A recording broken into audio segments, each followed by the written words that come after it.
Alright guys, welcome back to Prospect Channels TV. Thank you for always coming out here.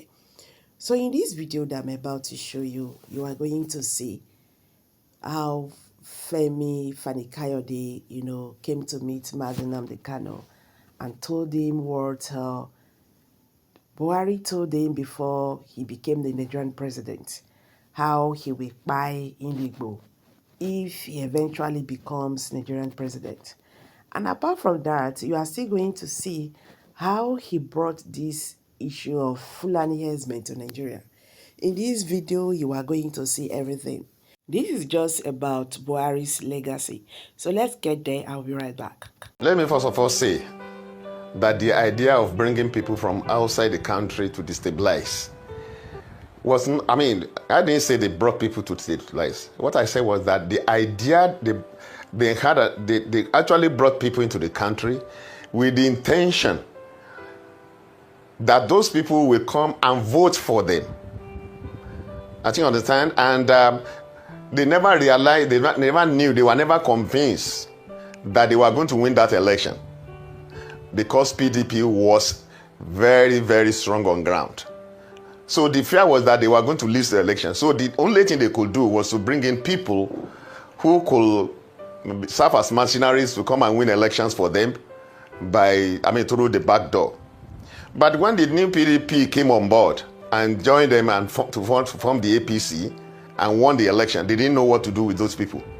And in the process, those people became uncontrollable. Many people are... Good afternoon, everyone. This is the continuation of the legacies of Muhammadu Buhari.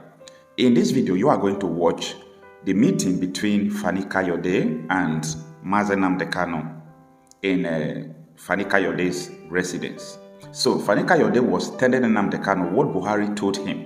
Buhari asked him to come and join his party. He said that Buhari started talking about the issue of trust, that he don't used to trust people. Now, after that, he continued to tell him that he will never forgive IGBOS, that he is going to deal with IGBOS. Take a listen.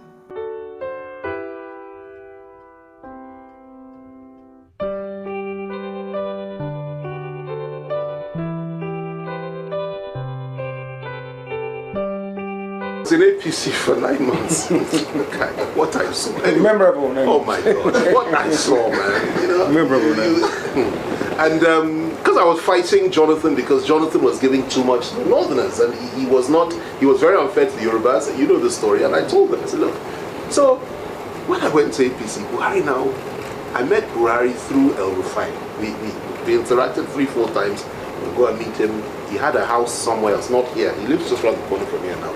But he had a house elsewhere. We went there. So, but as time went by, he now started sending for me. So I went there with Nasser. Then one day they called and said he wanted to see me. I said, okay, I'll go.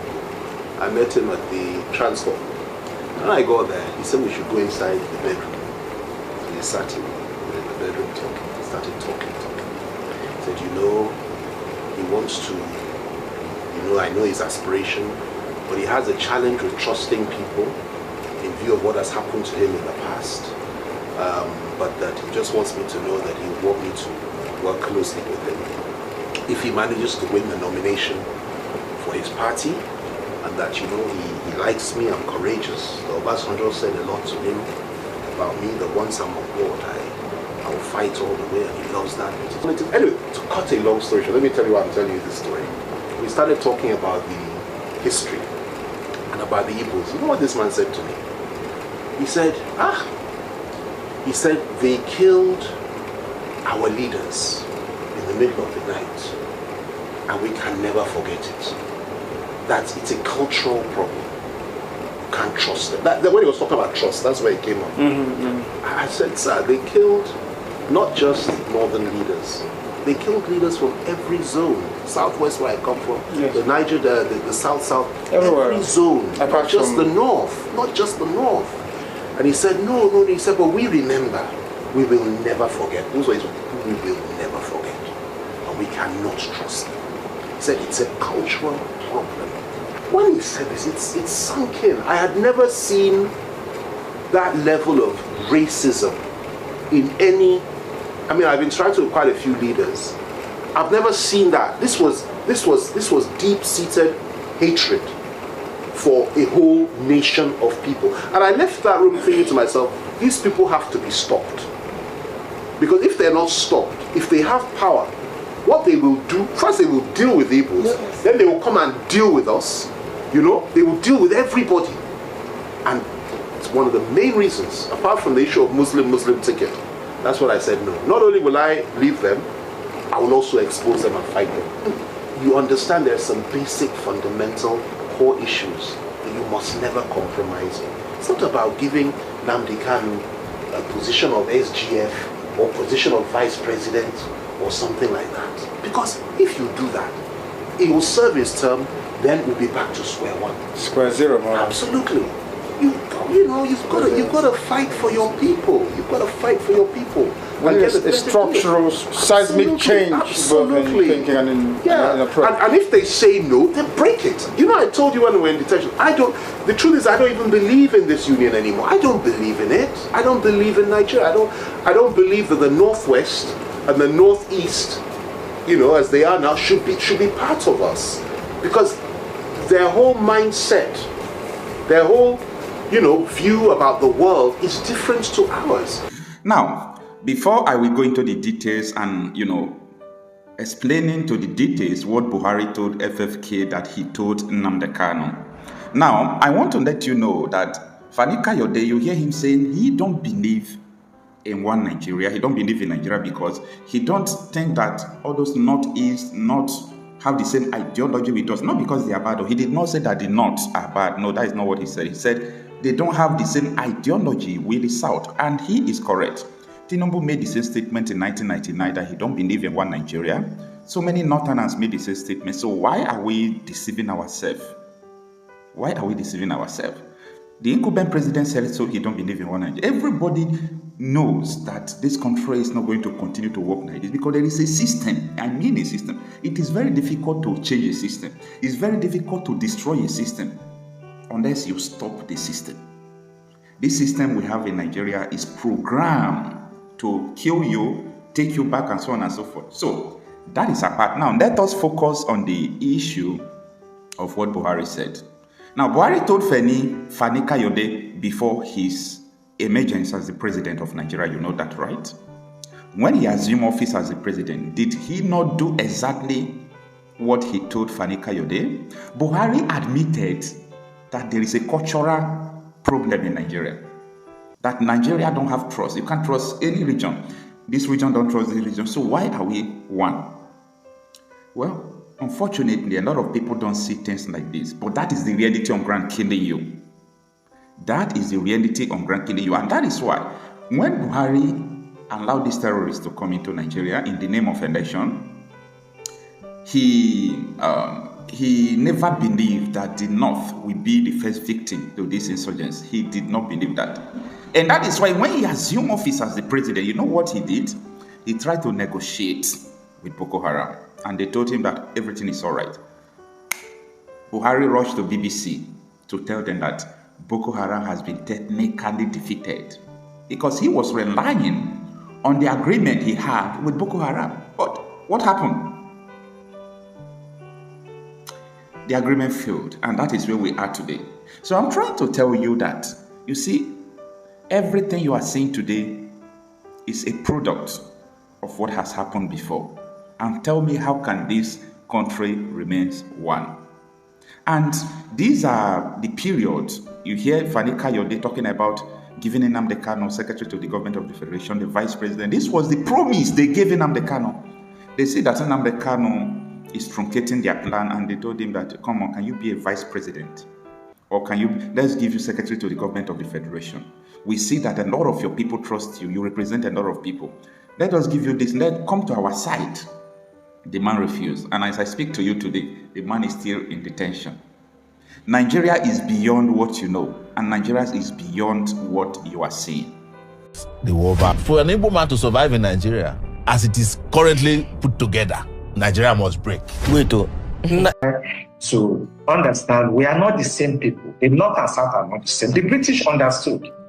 That's why they are doing indirect war. And They deliberately march us so that we can continue to fight like this, and they can continue to take our resources away. To be extreme, for me, if you look at Sudan, or you have now North Sudan, South Sudan, I think we should have Northern Nigeria and Southern.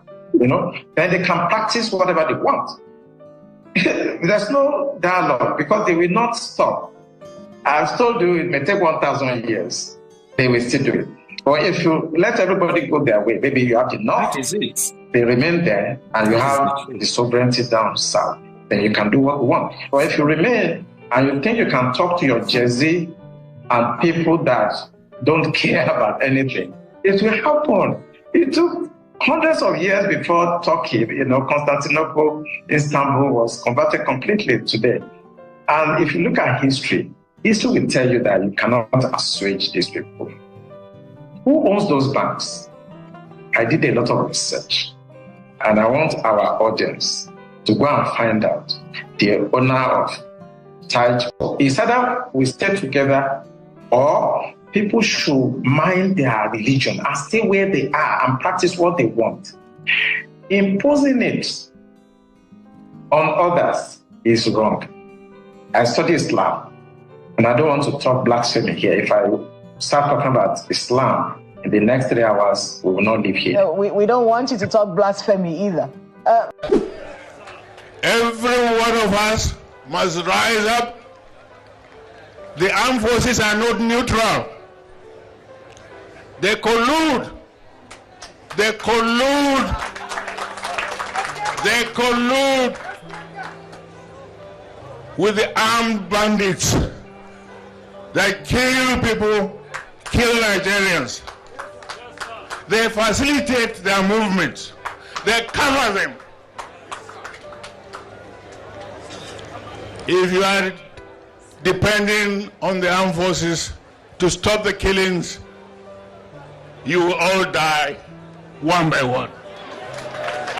So guys, with all this that happened, do you think President Muhammadu Buhari will ever rest in peace? Because seeing people saying rest in peace, rest in peace, rest in peace. How can you rest in peace when you committed all these atrocities before your watch? Nigerians were dying in their thousands. Nigerians became, I don't understand. I don't even know how to put it. Nigerians became national beggars over your watch. Nigerian became the headquarter of poverty. It's gone. He can never come back to make it right anymore. So me and you one day here now, what are we going to do? What will we do, to touch the life of people? It's not just about people when we say they be president, they be governor. What about you? Do we ever think about these days? That a day go come, somebody go bait you, somebody go dress you. You don't know where you dey. You are not thinking about the money in the bank account. You are not thinking about the food you will eat. You are not thinking about all the flexing and grooving. Everything. No more there. Everything about your life is just blank. If we can have a little time to think about these things, I think people go to do the needful. I'm telling you the truth. So now I go drop this one. I better drop your comment below the comment section. Share this video, make it go viral. It's not just about resting in peace. Nigerians need to know more about the former president. Thank you. See you in my next video. Bye for now.